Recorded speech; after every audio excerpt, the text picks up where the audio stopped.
अस्सलाम वालेकुम दोस्तों, मुसलमानों को दफनाने पर बैन। जी हां, सही सुना आपने। पहले मुसलमानों की दाढ़ी और टोपी पर सवाल, फिर नमाज पर बवाल और अब मुसलमानों को दफनाने पर बैन। और यह सब हो रहा है राजस्थान के जयपुर में मुख्यमंत्री भजन लाल शर्मा के विधानसभा क्षेत्र में, जहां पुलिस और प्रशासन तमाशबीन बना हुआ है। दोस्तों, आज हम आपको बताएंगे एक ऐसी घटना जो इंसानियत को शर्मसार करती है, जहां एक मुस्लिम महिला की मैयत को कब्रिस्तान में दफनाने से रोक दिया गया। उन्हें कहा गया कि यह जमीन पार्क बनेगी, जबकि स्थानीय मुसलमानों का साफ तौर पर कहना है कि यह जगह 1991 से कब्रिस्तान है और इसके पूरे कागजात थाने में जमा कराए जा चुके हैं।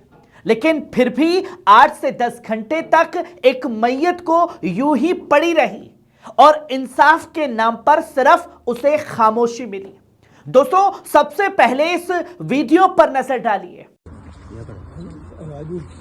भाई, एक संदर्भ में हम सब प्रार्थी हैं। आज समय 11 बजे हो रहा है रात का और हम यहाँ पर प्रताप नगर थाने में, जैसा कि आप देख रहे हैं पीछे, तो वहाँ पर बैठे हुए हैं। और दिन में हल्दीघाटी रोड पे जो पीछे महिला पॉलिटेक्निक कॉलेज के पीछे जो अपना कब्रिस्तान है, एक करीब 100 साल पुराना है वो, और वहाँ पर दफनाने करने का जो काम है अपनी पीढ़ियों से, पुरखों के और अपने परदादाओं से के समय से चलता आ रहा है। और उसके कागजात जो रेवेन्यू बोर्ड में है, हाउसिंग बोर्ड में है, वो हमारे पास है, विद्यमान है। आज किसी की पड़ोस में मंसूरी समाज के मैयत होने के कारण हम वहाँ पर गए। हम जब कब्र की खुदाई करने लगे तो 2-3 व्यक्ति वहाँ पे आए और हमको कहा, साहब ये यहाँ पार्क बनाएंगे, करेंगे, और हमको वहाँ पे परेशान किया। हमको खोदने नहीं दिया गया। तो हमने उनको हमारे दस्तावेज दिखाए जो आवासन मंडल ने दे रखे हैं, रेवेन्यू बोर्ड ने दे रखे हैं, और हमारे पास सन 1991 से लेकर अब तक के कागजात हैं।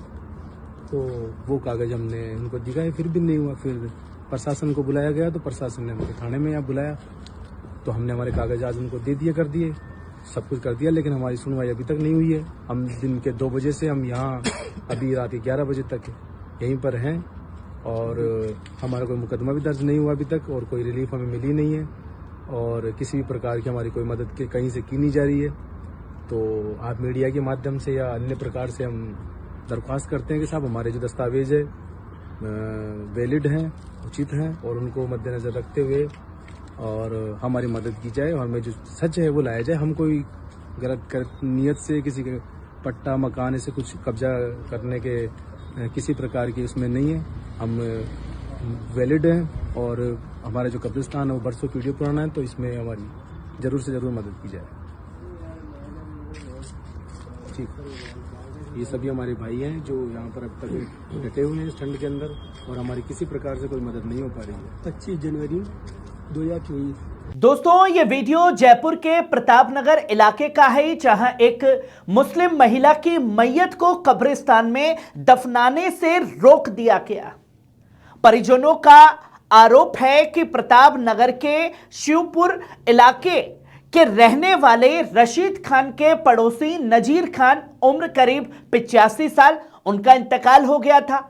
दोपहर करीब 1 बजे जनाजा लेकर के पहुंचे हल्दी घाटी गेट स्थित महिला पॉलिटेक्निक कॉलेज के पीछे बने कब्रिस्तान में। जैसे ही दफन की प्रक्रिया शुरू हुई, कुछ स्थानीय लोगों ने विरोध करना शुरू कर दिया। कहा गया कि यह जमीन कब्रिस्तान नहीं, यहां पार्क बनेगा। कोई प्रशासन नहीं, कोई अधिकारी नहीं, सीधा लोगों ने सवाल किए। अब सवाल यह है, अगर यह जमीन पार्क की है तो 1991 से यहां कब्रें कैसे बनी हुई है? अगर यह जमीन कब्रिस्तान नहीं तो इतने सालों से मुस्लिम समाज यहीं अपने मरने वालों को क्यों दफना रहे हैं? स्थानीय मुसलमानों का कहना है कि उन्होंने कब्रिस्तान के दस्तावेज थाने में दिखा दिए, लेकिन इसके बावजूद न तो शिकायत दर्ज हुई, न ही रोकने वालों पर कोई कार्रवाई की गई। 8 से 10 घंटे तक मैयत रोकी गई, दफन के लिए इंतजार करती रही। दोस्तों, सबसे दर्दनाक बात यह है कि मैयत को करीब 8 से 10 घंटे तक यूं ही रखा गया। जनाजा कब्रिस्तान से वापस घर लौटा दिया गया। परिजन थाने में बैठे रहे, इंसाफ की गुहार लगाते रहे। लेकिन आरोप है कि पुलिस ने कहा कि यह छोटी मोटी बात है।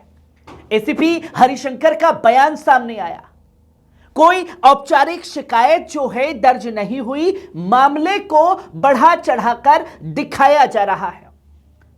दोस्तों, क्या किसी मैयत को दफनाने से रोकना छोटी मोटी बात है? क्या यह इंसानियत का मसला नहीं है? क्या यह धार्मिक आजादी का मामला नहीं है? प्रशासन पर आखिरकार सवाल क्यों खड़े हो रहे हैं? दोस्तों, यह पूरा मामला मुख्यमंत्री भजन लाल शर्मा के विधानसभा क्षेत्र का बताया जा रहा है। तो सवाल यह है, क्या इसलिए कोई कार्रवाई नहीं हो रही? क्या प्रशासन पर किसी तरीके का दबाव है?